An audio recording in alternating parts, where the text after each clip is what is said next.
Hi, Billy Stiles here with People's Choice Organics. You know, if you have a fescue lawn, also known as a cool season grass, it's time to renovate. That cycle starts at the end of August and goes all the way through November, depending on what part of the country that you live in.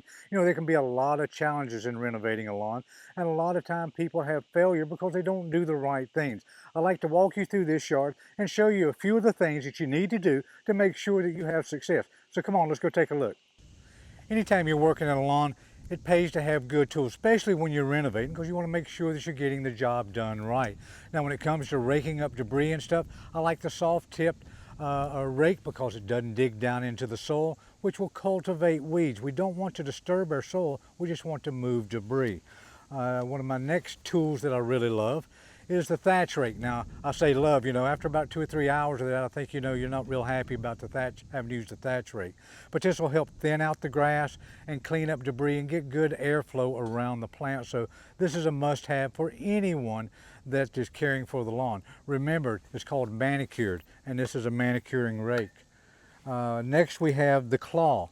Now, this claw will help open up dead pan soil in areas that are just real hard and crusty. Now, I don't really recommend co-aeration because it disturbs the microbial population, it cultivates weeds, it damages invisible fence, it damages the root systems of our trees. That's why you should never mechanical aerate.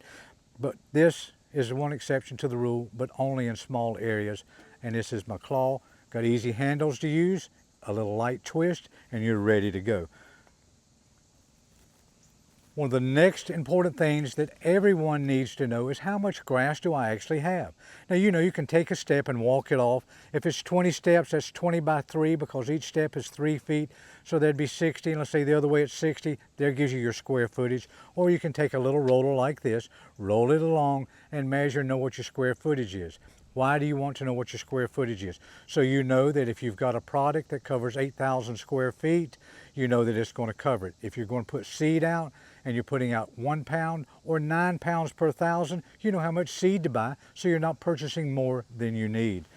Next, I use the core sampler, and this will help me determine the profile of my soil. Looking at it, I know everyone doesn't have one of these and it may be hard for you to get, but if you got access to one, it's a cool thing to look at the profile of your soil to actually see what it looks like. I'll show you a few of those in our how-to information that you'll see on the web.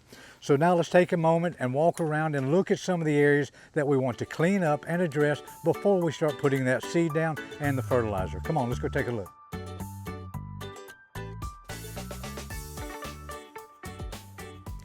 Hey, if you're going to renovate your lawn this year, I can't emphasize enough the importance of understanding what a microclimate is. You know, microclimates exist throughout the landscape and throughout your lawn, and all areas aren't the same. You can't treat everything equal and expect the same results when you're in a different microclimate like this one here. We have a lot of shade, we have a lot of trees around this turf area, and they're competing with the grass for oxygen, water, as well as nutrients. Now, we have a product called Jackhammer, and a jackhammer will help this soil open up and create a better environment both for the grass to grow as well as for the trees to flourish.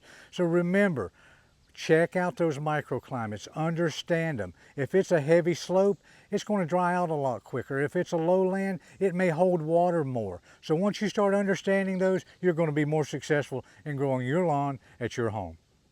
I want you to take time just to look at the areas of your lawn and see what outside forces are causing the conditions like we see here. Here we have a lot of weeds, nut grass, and disease.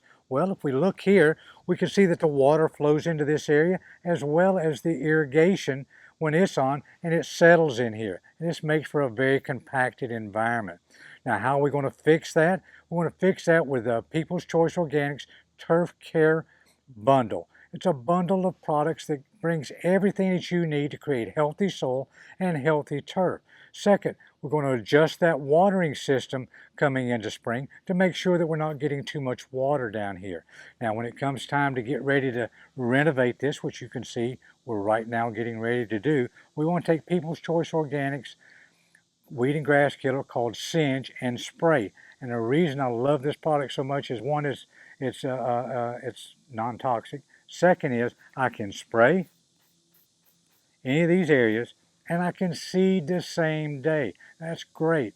Now next, after I get all those weeds sprayed, I'm going to come along and I'm going to rake and clean this area up. I'm going to make sure that I've got everything out of here that don't belong here, and so that seed and soil has good contact. And when the seed and soil has good contact, your germination is going to be great, and you're going to get a good start to that fall renovation.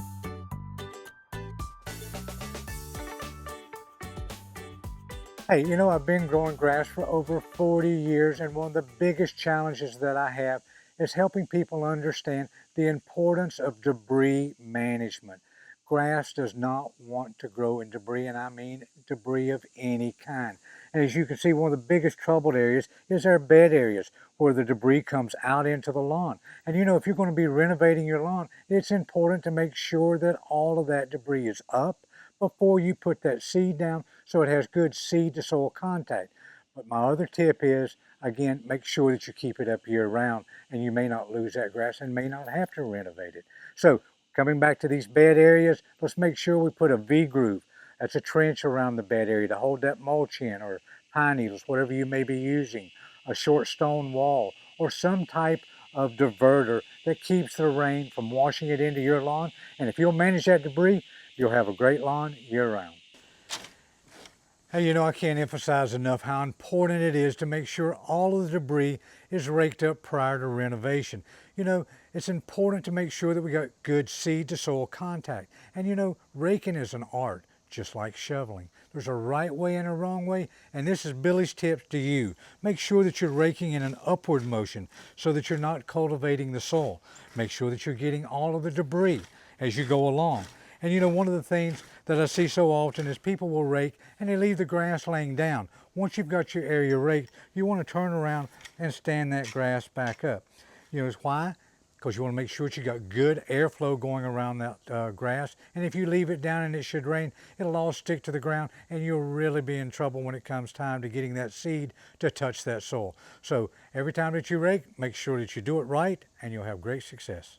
You know, I just raked a 5 by 10 foot area of this lawn just to show how much debris can be in an area of that size. And you look down, you may not even realize it's that bad. But you know, this area was covered with debris, all matted down in the grass, cutting off air circulation, cutting off sunlight, and that's why the grass was thinning in here. And you know, if you're renovating your lawn, this might be one of the reasons why you're having to renovate, is because you haven't been managing your debris.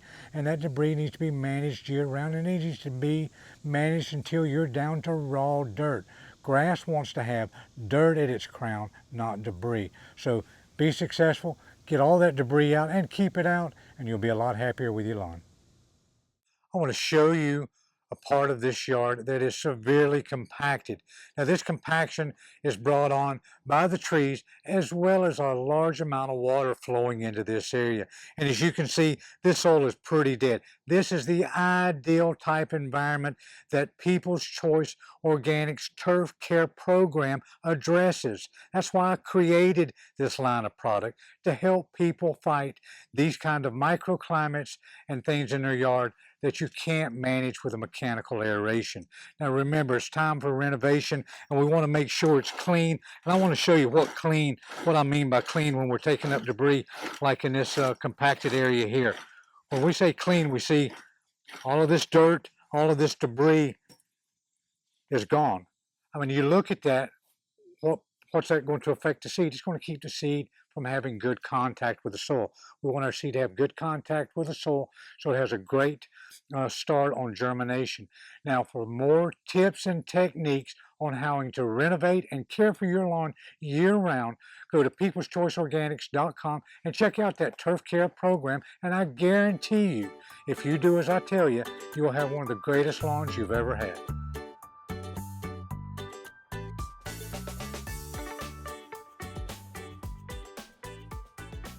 Hey, you know, it's that time of year to seed that fescue lawn.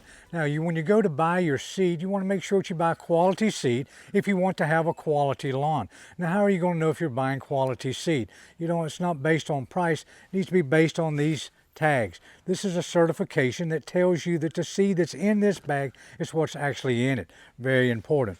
Next is the information tag.